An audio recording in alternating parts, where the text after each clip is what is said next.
it play and call it work.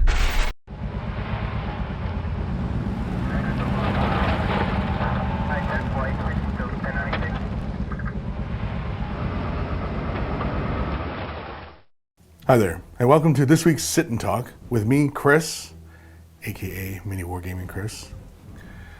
For next week's episode, it will be MiniWarGaming Steve, and so you can leave your questions down below for Steve, address it for Steve, or if you're responding to this video, then you can have it at Kris, either or. But so this week, Sit and Talk with me, Kris. Ask me anything. It's just about anything, really. I mean, we've got all sorts of questions here to get through. So this first episode will be half hour for everybody, and then we'll also have a half hour for the Vault members as well. We might as well just dive right into these. Where are we? Kris, your painting tutorials are awesome. We need to see your Eldar in a battle report, though. Well, you can see there, I got some Eldar. I got a whole bunch of Eldar. I got about 10,000 points of Eldar, along with a Phantom Titan and a bunch of Flyers and Super Heavies, a whole bunch of ground troops. And last time I got to take them out, well, I got to take them out recently for a tournament that was happening locally. Went 2-2, you know, not too bad for the guy who doesn't get to play too often. And I usually like Apocalypse, though. Apocalypse is really, really my jam. Yeah, it's my jam. I just like, you know, the mass carnage, and, you know, Apocalypse, it just doesn't serve it up any better than that. And really, you know, it comes to the whole sci-fi stuff with, you know, massive armies clashing and just total and utter chaos and carnage. Apocalypse is the way to go, because it's just too much fun, and I enjoy it. So there. Next one is from, that first one was from Rotary, by the way.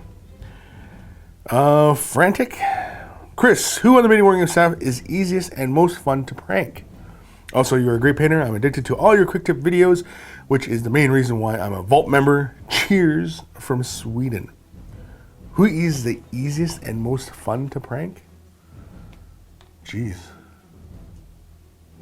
Justin, who's the easiest, most fun to prank? Steve. Yeah, Steve. Steve is the easiest because Steve has a weak gag reflex, and you can pretty much get him on that alone. You can get him thrown up like no problem at all. You threaten to, you know, eat a piece of food off the floor, and he's dying. He's dying. Like you guys have seen the food challenge videos. I mean, like, that's nothing. I mean, those are extremes, and he's able to hold it. But even the simplest stuff will have him like gagging and getting ready to throw up. And so yeah, I would say Steve is easiest, and yeah, we've done that one to him quite a bit. When it stops being funny, we'll probably stop doing it. But so far, it's still a lot of fun to see him kind of like you know, because he's such a big guy, and it's just, you know, it's fun to see big guys in pain. Valor calls. Kris, how many Titans have you painted, and which one is your favorite?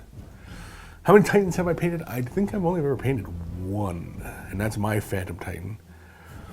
I've only ever painted the one.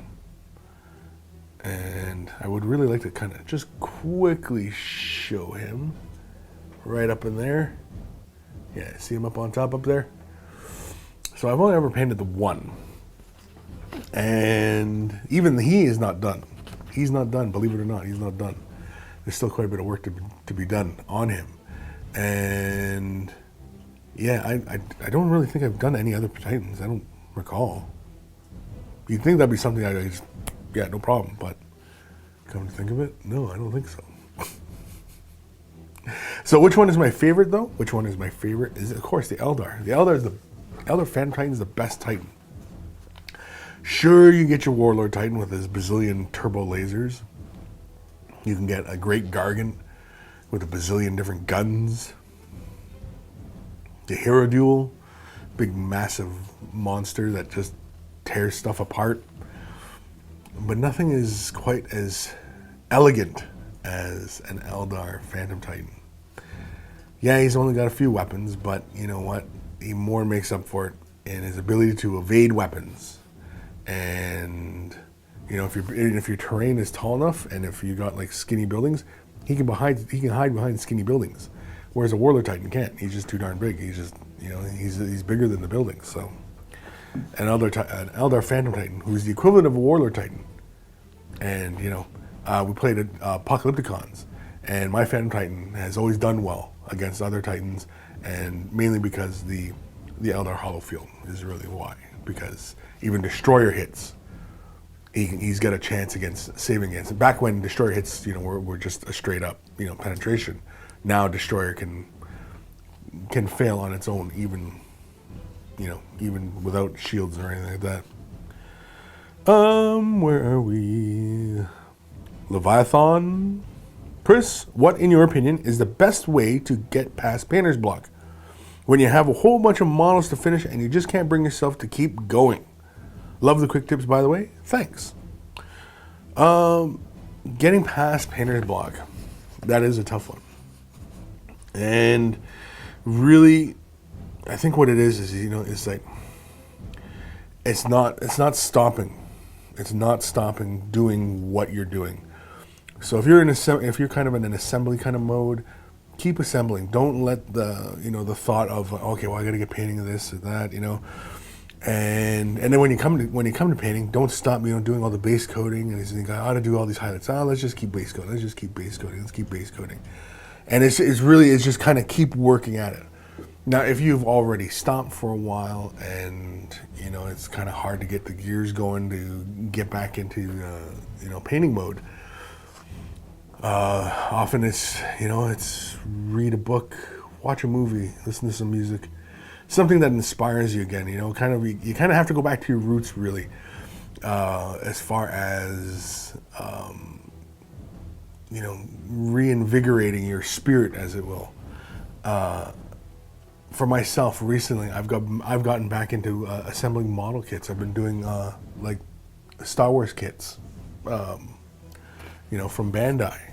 And because when I was younger, even before I got into this wargaming hobby, I used to assemble models and stuff like that. And you know, imagine, you know, space flights, and you know, I mean, I used to do like the Star Trek models, and Star Wars, and you know, all those kind of things. And yeah, it was, you know, it's kind of like just kind of waking up that inner child, I guess, and you know, getting him excited about, you know, all this stuff again. And I think that's really what it is. If you can do that, then, you know, you should be well on your way. Otherwise, yeah, just don't let the painter's block sit in. One that kind of, you know, can stymie you as well when you're painting is when you have, you know, even if you're a commission painter and you have all these models in front of you, don't have the entire army in front of you when you're painting. Put it all out of sight. Put it back in the boxes or whatever. Just work on 5 or 10 models, whatever you're comfortable with, and just work on those. Beginning to end, or even just getting the base coating done, or highlighting and shading, you know, and just get them done.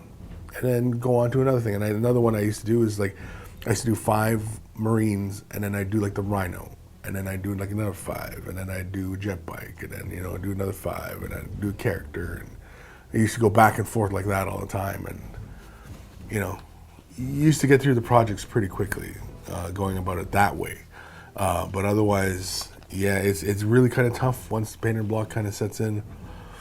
But yeah, it's really, can you you know, wake that spirit back up again, and you know, kind of get back into the groove of the joy of painting and assembling and, you know, modeling and converting and all that.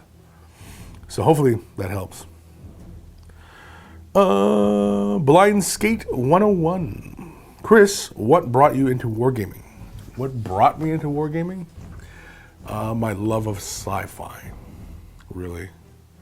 One of the earliest movies I ever saw was Aliens, and I love that movie, and I love sci-fi, you know, and wartime movies as well. I'm a fan of, you know, history and, you know, war movies and stuff like that. And Aliens is more like a Vietnam movie in space kind of thing, and it was just a really good action movie. And it was sci-fi, and it had aliens, and these aliens are scary. They're coming out of the darkness, and they're biting people's faces off, and all this kind of craziness. And so, what's not to love about this, right? And of course, I used to love Star Wars. Or you used to. I loved Star Wars and Star Trek, and all these things. And so, sci-fi is really what kind of got me into wargaming. And then, because I loved aliens so much, I had seen a board game called Space Hulk, and it was about Marines in the hallways fighting against these aliens charging at them. And this is right up my alley, I thought. My God. And so I bugged and pestered my mother to buy this box set for me. And so she finally bought it for me, and I opened it up, and I delved right in, got my friends involved, and then of course I got introduced into painting the models, because I was opening the box and the models aren't painted. It's like, oh, okay. Oh, you got to paint the models now. So, and of course I was painting my models with like Testers enamels and Raupartha acrylics along with Citadel paints and all sorts of, paints that I would not recommend today to use in combination. But yeah, that's really kind of what got me into wargaming, is Space Hulk. My love of Aliens the movie, my love of sci-fi, Space Hulk. Space Hulk opened it up to, the whole 40K universe. And then it was a trip to Florida, and I had seen the Rogue Trader rulebook, and I said, oh, this is pretty cool. Oh, Space Marines, yeah, this is the stuff. And got into it from there, and that was like 88, 89. Yeah, somewhere around that, 88, 89, somewhere around there is when I started getting into wargaming, and haven't looked back. I don't even want to think about how much money I've spent on all this stuff, because at one point I was spending a lot of money on this stuff. I was spending, like, I had like one of every army at one point, but I always kept coming back to Eldar because I just loved the way Eldar played. And yeah, so I got rid of all my armies, just concentrated, just on Eldar, and I said, just Eldar.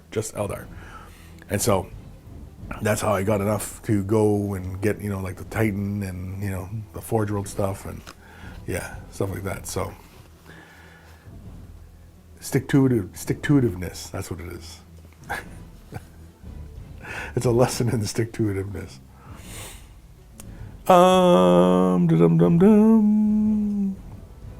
D crab, Slanish fruit. How about passion fruit? Huh? That's probably for Dave. I'm going to assume anything kind of chaos in nature, I'm going to assume is for Dave. Because Dave's responses are on here as well, on my little papers here. Lord Squash, I would love to see Orcs versus Chaos. Yeah, see again. That's probably for Dave. Gemalot, do you ever get painting fatigue? Do you need Do you need to motivate yourself to keep painting every day? What do you do to wind down or take a break from it all? Keep up the great work, Kris. Respect, Ben, Isle of Wight, UK. Is that how you say it? Isle of Wight? White? White? Anyway, do you ever get painting fatigue? Sometimes. Yeah. Like some days it is kind of tough to come in, first thing, 9 a.m. in the morning and get painting on something. Now, if I was super excited about it and it was something I hadn't done before, or, then, in that rare case, which is rare, I'm like right away back into the project. But otherwise, it's kind of, I got to wake up, stretch the muscles, and then dive in. As far as, kind of just like not feeling like it, like it goes back to the painter's block as well, and this whole fatigue thing, right? To motivate yourself to keep painting every day, and that's exactly it. Is what do I do? Well, the question was, do you need to motivate yourself to keep painting every day? And for the most part, yes, I do. Every day you got to keep motivating yourself. basically what I do to motivate myself to keep painting is I try to look for a new way, a challenging way of showing something that I've already shown before. For example, when people ask how to paint yellow, how to paint black, how to paint red, how to paint white, how to weather black, how to do rust on a model, how to do, what I mean? These are all kind of questions that I've answered, quite a few times before. And so when I'm asked them again, I try and show them something a little bit different, maybe a different technique, or maybe using different materials, or, so because again, like I've often mentioned to people before, is that there's always more than one way to get to your end result. There's always more than one way to skin a cat, as the expression goes. Awful expression, I know, but there's always more than one way to get to your end result, and that's essentially it. And so yeah, I do have to motivate myself daily to get into something and challenge and find something new, find something exciting, find something different to show you guys each and every video. Sometimes they're successful, sometimes they're not. Sometimes people go, it's kind of crap, and sometimes people go, oh, this is really great. And oftentimes the videos that I make, I think, okay, this is going to be something that people are going to love. The Vault members are going to love this one. And everybody's kind of, meh, And then I do something that's really kind of quick and dirty and, was like no effort. And everybody goes, that was great. That was wonderful. And so, shows what I know, I guess. What was the other part about this? Oh, what do you do to wind down or take a break from it all? As I mentioned before, it's read a book, watch a movie, listen to some music, put together a model. Even if you want to stay, even if you don't want to deviate from painting and you want to just kind of keep going on with your painting, do something different with your painting. If you're edge highlighting your Space Marines, maybe take your character model and try wet blending those areas, or even wet blending a basic trooper. Practice a different brush technique. Do something different. Expand, your horizons, as it were. And I think you'll find that the most rewarding aspect of this hobby is constantly challenging yourself, constantly doing something different. Now, some of you guys, are gamers before painters, or not even painters at all, and you just straight up, love the game. And in a similar mindset as well, you're looking for new things to challenge yourself, right? New edition, new rules, what different kind of combos can occur. And when for some of us who are painters, it's the same kind of thing. What can I do? What kind of technique can I do? Can I shade with a different color, right? Can I shade with red on top of a green skin, right? Do orcs. Can I do the shadows in dark red, or something along those lines? Whatever, right? These are just kind of ideas. Just kind of like, you just kind of keep just challenging yourself to do something different, do it better, do it different. It doesn't even have to be better. Just do it different, and you'll eventually hit upon something that you go, oh wow, I never knew this existed, and this is really great, and I'm excited again, and I want to try it out on something else. And you find your love of painting again comes back really quickly. Lord of Corn, Dave would love to see Orc Path to Glory versus Kris. Yeah, I would love to see that too. Again, it goes back to the Kris and bat reps. Most days I'm just really busy getting the videos prepared, and on top of whatever kind of side projects are also going on around here. And so there's not always a free day to get a game in and record it. And now that we're coming out of winter here, and we're going to start getting more and more visitors coming to our office, the boys are all going to be booked up anyway. So, I got my work, the boys have their work. That's the way she goes.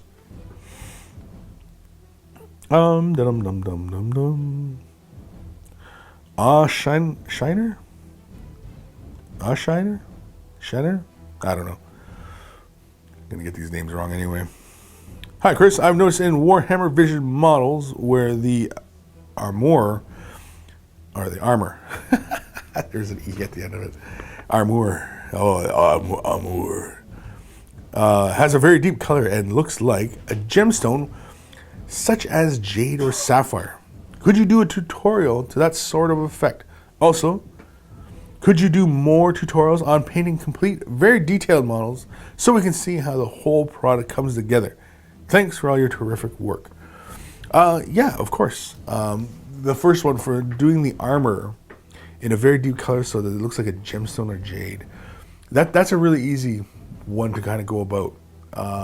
Now it gets kind of tricky when you get like the arm is bent this way, and it just takes some forethought when you're laying the color out. And essentially when you're doing something like that looks like jade or is going to have that kind of translucent appearance, it's the same way we do the gemstones and do monster's eyes or anything we want to create that translucence, right? And even non-metallic metal follows the same kind of principle. Basically, your deeper colors up at the top, right? And then you blend to a brighter color at the bottom. Now, oftentimes, because it's an oval for a gemstone, oftentimes these shapes are more crescent shaped, right? They're more like a moon, kind of like a crescent kind of moon shape, and these highlights break up like that, right? So it's kind of hard to imagine, say, for example, a Space Marine leg painted like a gemstone. You're basically going to have your highlights much more straight on, but you could also create some other kind of interesting variations in that, but still following the same steps of going deeper color to brightest at its edge, and then also with a couple little spot highlights of white up at the top darkest points, or even just following the edge of the armor. Oftentimes it ends up looking like non-metallic metal. You'll see that kind of look where it's dark at the top, lighter at the bottom, but it still has a bright highlight along the outer edge. It's the same kind of thing. The only part is that you have to consider is like when long parts are kind of horizontal, like a forearm hanging straight out like this, right? You have this deeper color up here, and it has to run to a brighter color down at the bottom, but you still have to have your spot highlights running. And so, yeah, it can be kind of tricky. But again, that's where you kind of make it up as you go. If you, because some sapphires, like a star sapphire, they have like an interior lattice work going on, and you can kind of try and create that kind of look where it has this kind of crystalline structure inside, and the viewer is looking at this kind of crystalline structure.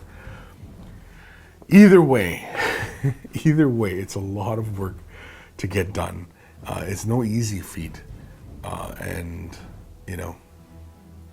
yeah, it's not easy. It takes a bit of work, and there's been a few examples where people have done the like the jade statue effect.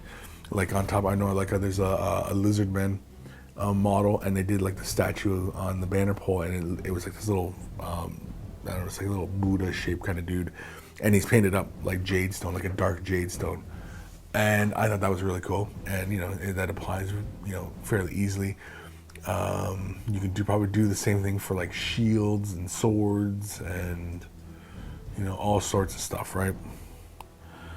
I'm just asking, could I do a tutorial on that sort of effect? I have kind of done a few tutorials on doing gemstones, doing that, and also doing kind of non-metallic metal type effects similar to that. I don't know if I've done the whole kind of statue thing. If I haven't, then yeah, I'll have to get one done, because I know that question's been asked quite a few times. Also, could you do more tutorials on painting complete, very detailed models so we can see the whole product comes together? Well, I've done quite a few of those in the vault, and as of late, I've been doing the Horus Heresy models, and so that's kind of taken up a bit of time as well. It's been a lot of fun as well, but yeah, I've just been kind of going through the Horus Heresy models, because I know that I do one Horus Heresy model, somebody's going to ask me about another one, and then somebody's going to ask me about another one. So I figured I might as well just start trucking through them all and get them all done, and that way, everybody can say, well, here we go, we got this kind of complete kind of guide to an alternate way of painting Horus Heresy models, right? So, yeah, keep myself nice and warm.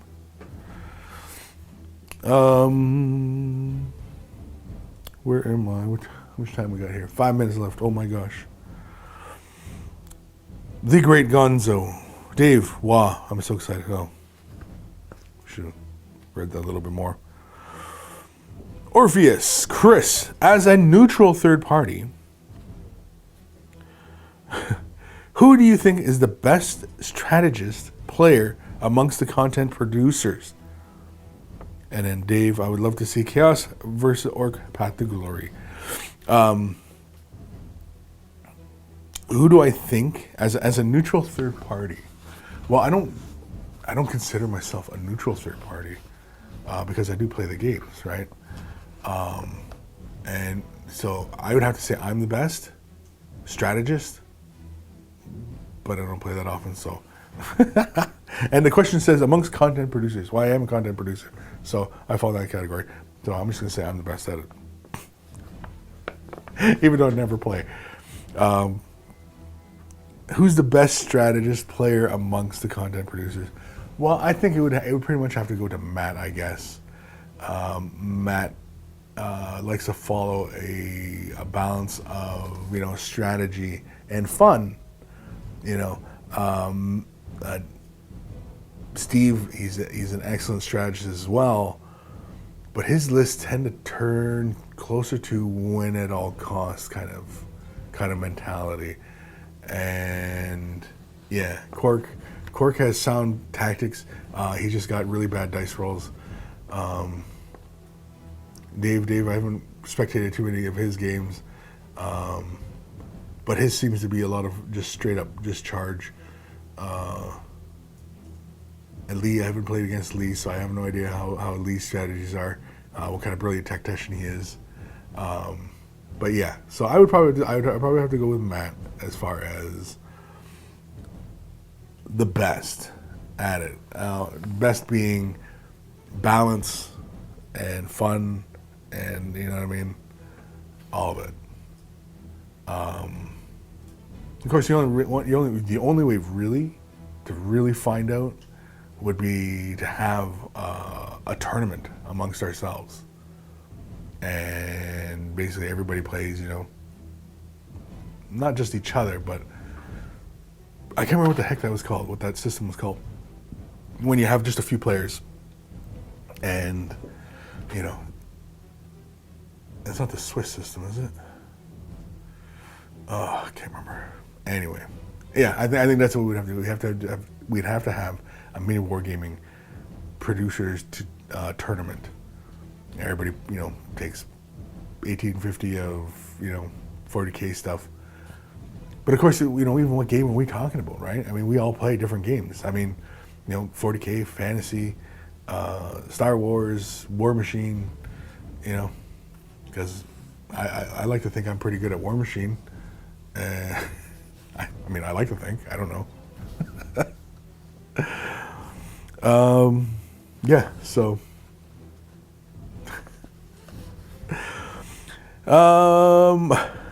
Mark of Notch. Kris, I recently started a Khorne Demonkin army. I was planning to mainly go with Space Marines, but I found I enjoy painting the demon models and possessed Marines way more than, say, bikers. It's totally changed the list I'm building because I'd rather have fun painting models I like than have fun having the most competitive list. My question is, as a war gamer, what gets you most excited about a model? Its rules, its fluff. Oh, okay, what gets you most excited about a model? Its rules, its fluff, what it's like to build, or what it is like to paint. Was that it for that question? Nope. And what are your favorite models to paint? Power armor, beasts, vehicles. Love your quick tips. Watch them religiously every day. Keep up the good work. What gets me excited about models? It would have to be how they look. Like the Forge World Eldar flyers. Their rules have constantly kept changing. Doesn't really bother me none. I would still take them because they just look darn cool. The flyers, and like the Eldar Vampire. big, massive thing. Hardly ever get to play with it. Love it to death, just because it looks like a big Klingon bird of prey. That's why I kind of really like it. But big, massive plane. It just looks deadly, and yeah. So yeah, what gets me most excited is what it looks like. Its looks, and then I guess the rules. I guess kind of get you kind of jazzed up about it. Just because, ooh, it can shoot this many times. Oh, it's this guy. It's got destroyer weapons, or, it can fly and then hover, or, something like that, right? You can imagine all these tactical scenarios that this would really come in handy. But otherwise, no, I look at the model and I get excited first. I see it and I go, oh, wow, that looks great. I want one of those, or 10. I want 1 or 10. No in-betweens, just 1 or 10.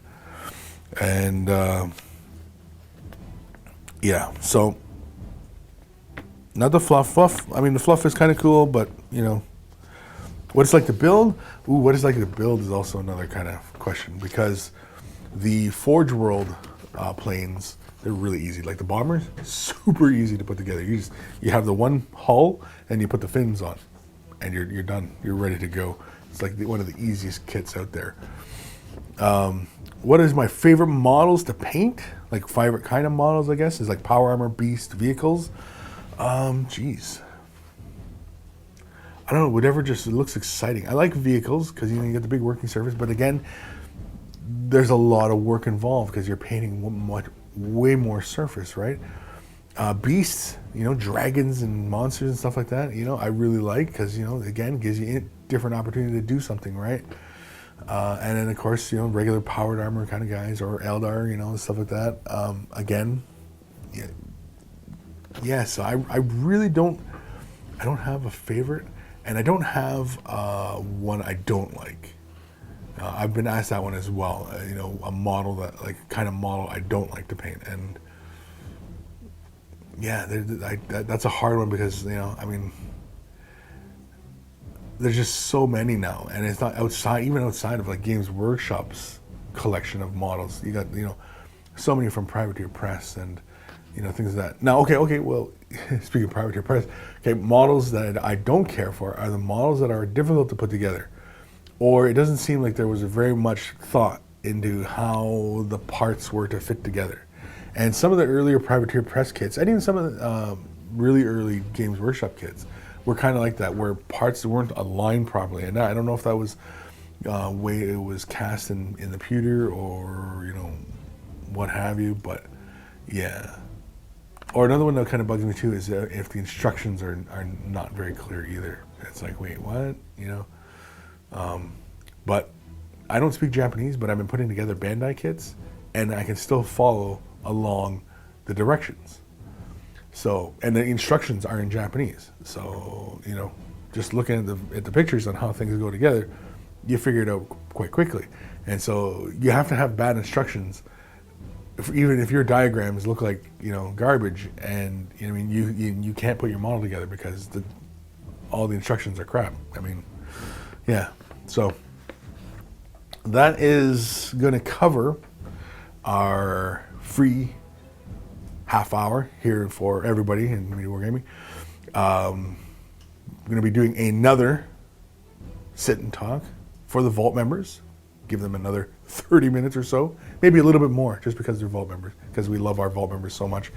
And of course, if you want to see those episodes and the previous ones before, as well as the quick tip videos that I do, so sign up for a 7-day trial, and you get access to all our Vault goodness.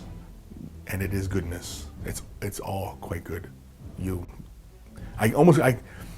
fact, we should have like a Kris's guarantee, and then beside it, not actual guarantee, but a Kris's guarantee that you're gonna love it when you go in and you see all this stuff, and you're like, oh, wow, I can go here. Oh, look at this video. Ah, that's funny. Behind the scenes and painting tutorials and bat reps and general silliness, as well as probably the largest reservoir of painting tutorials on the internet. I'll make that claim right there. So, thanks for watching. Don't forget, next week's Sit and Talk will be with Steve. So, if you have questions, leave them below, and just have, @Steve And of course, if there are responses to anything that I've said today, of course, have at Kris, and we'll see them and read them and enjoy them and laugh and long, maybe. I don't know. Happy wargaming.